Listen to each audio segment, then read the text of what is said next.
The immune system is an amazing complex system designed to keep you and your body healthy. In this video, you can expect to learn about the immune system and specifically a discussion about the first line of defense. So let's get started. The first line of defense is a component of what we refer to as the non-specific, also known as the innate form of the immune system. Anything that is innate or non-specific is something that the body is born with, something that comes with the body and doesn't have to involve complex systems to put in place. These are, in a sense, the body's basic defaults to protect.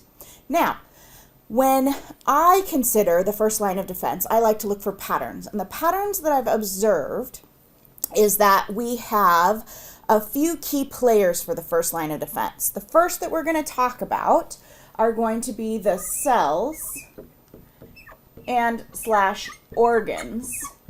These are going to be the physical structures that are going to help protect the body. So first line of defense in part is made of cells and organs. Additionally, the first line of defense is also going to involve a series of chemicals, signals, things that are internal, or in this case, first line of defense, outward facing, that are going to help respond to try to make sure that a pathogen or a parasite, a microbe, is not able to get into the human body or into an organism. This holds true for most mammal species.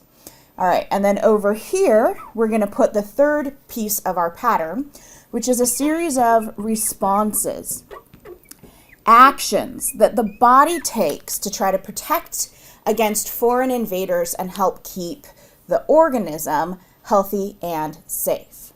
So we're going to get started with our cells and our organs. And the largest organ and most protective organ that we have, made up of millions of cells, is the skin. This is your number one first line defense against things penetrating into the body.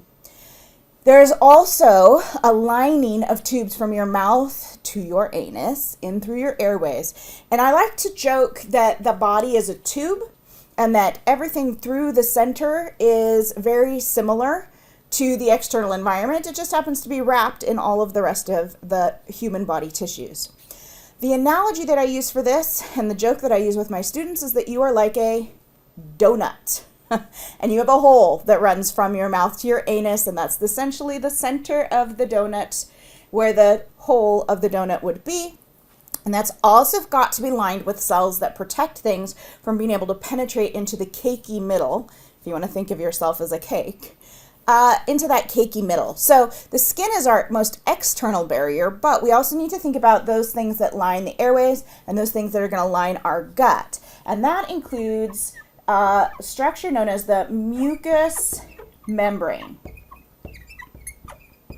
So mucous membranes are critical to keeping foreign microbes out, just as important as your skin, and maybe more so. Or perhaps maybe this is the system that fails you more frequently. During the winter time frame, when we're running our heaters and we have exposure to a lot more dry air, we're spending more time indoors, those heaters can help dry out the mucous membrane. And if we dry out the mucous membrane, then that's going to increase the likelihood of cracks and tears, which pathogens, microbes, might use as a way to penetrate the body. Now, there's a couple of other structures that I like to include in the cells and the organs that help protect us. The first of which is hair. For example, you have hair in the ear. The human body has hair in the nose, and hair in these locations is designed to trap particulates and help filter and clean. So this is sort of an added layer of protection to help our mucous membranes. The other structure that I like to put up here in cells and organs are nails. Nails are unique to our fingers and our toes during or a part of our appendages, our fingers, that we're going to manipulate a whole lot, and that's going to put us at increased risk of ripping and tearing the skin. Anybody who has ever had a nail cut too close or nipped back too far, ripped off, may know that there's some damage that happens around the skin to where that nail is attached. And considering how much physical manipulation we do with our hands, these nails add sort of a protective layer, a harder surface to help support the skin near our fingertips that we're using pretty heavily. Now let's think about our chemicals. So the chemicals are going to be things, secretions, that are going to be largely associated with our skin or our mucous membranes, other types of openings in which microbes might be trying to gain access into the cells. So first one we're going to talk about is saliva.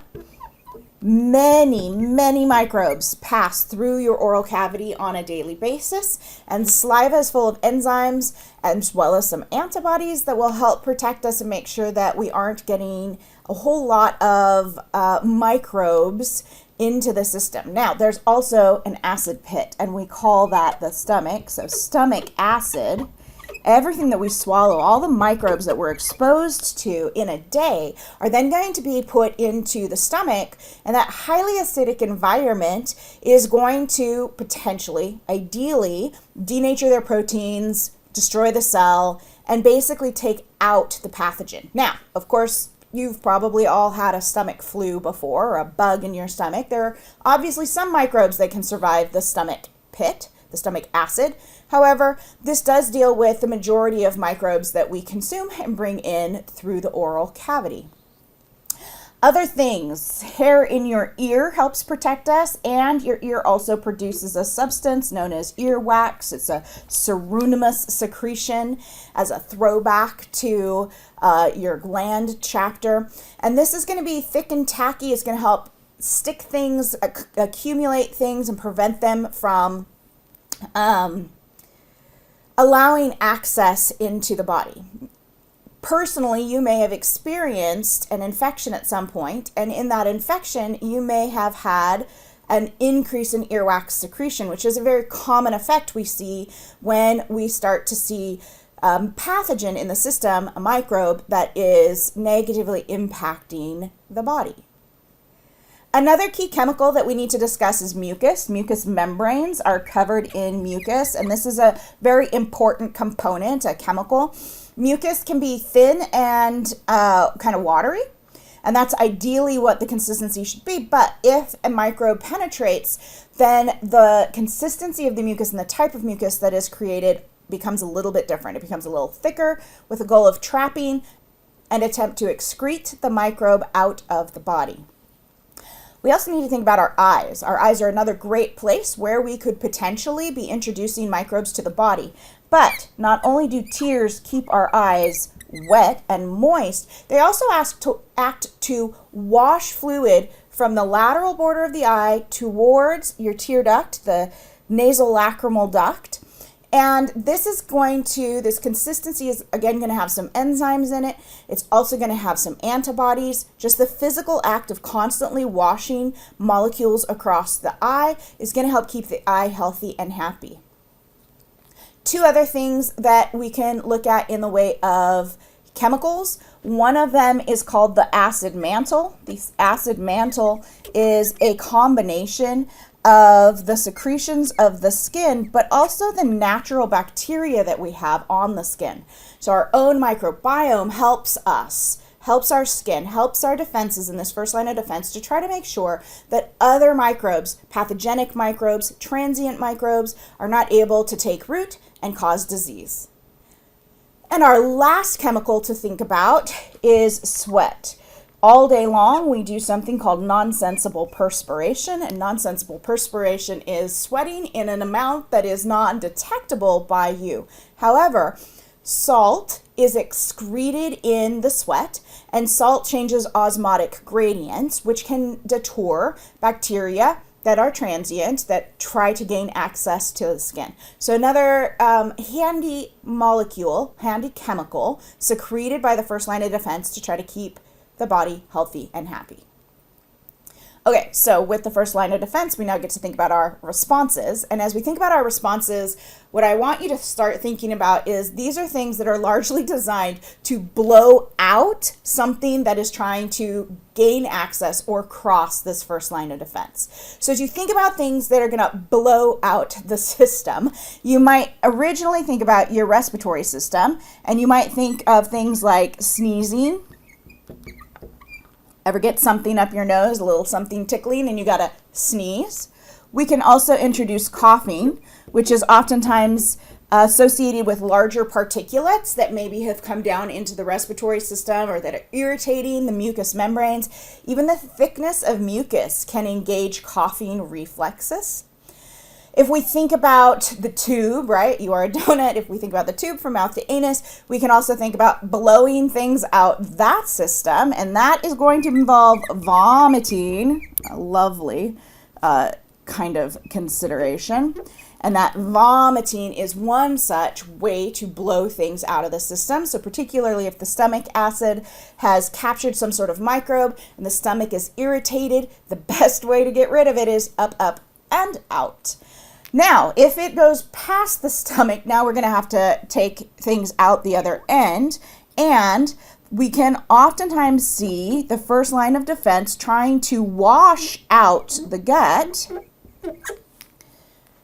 I personally hate smelling this word. It is my least favorite word. Diarrhea. So diarrhea is going to help blow out the other end of the tube and help remove things from the body that may be pathogenic. There are two other ways that we can help wash microbes away. So it's kind of like the blowout system, but we also have some washing. And so we're going to put crying up here. Most people have experienced crying. They get something in their eye and the eye starts to water profusely, using those tears as a way to help flush the system and remove the microbe out of the system. In addition to crying, we also need to think about the urethra as a place where microbes might try to penetrate. And while urine's primary function is not to be a part of the first line of defense, it does contribute because we're washing fluid down a tube where microbes might be trying to penetrate. So even urinating, and we oftentimes say to patients, especially if they are frequently getting urinary tract infections, hey, we want you to increase your rate of urination. We want you to drink more and pee more to help flush the tube and make sure that the microbes aren't able to get up into the system.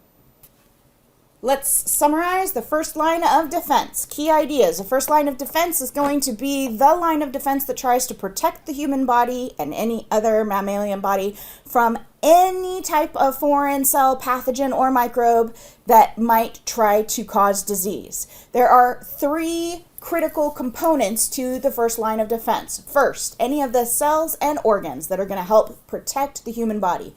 Those include our largest organ, the skin, and because you are a donut, from mouth to anus, you have a hole through your middle, just like a donut does. Mucous membranes are going to line both the lungs and the digestive system. There are some other accessory structures like hair and nails that provide some additional support to make sure that pathogens, microbes, are not able to cross the first line of defense. There's a whole cohort of chemicals that are available to the body to help wash and bathe microbes trying to penetrate the first line of defense in a variety of chemicals such as enzymes, antibodies, or simply changing the acid or salt content on the skin. Additionally, we also see specialized secretions like earwax and mucus that can be thick and tacky, or even just using tears to help wash things across an eye. The first line of defense also can be divided into a series of responses. Those responses include sneezing, coughing, vomiting, and diarrhea. These are the blow-out types of responses. Blow out. And we have two additional types of responses that are the wash out. And that involves crying to help move things across the eye and urinating to help flush the urethra and keep the body healthy and happy.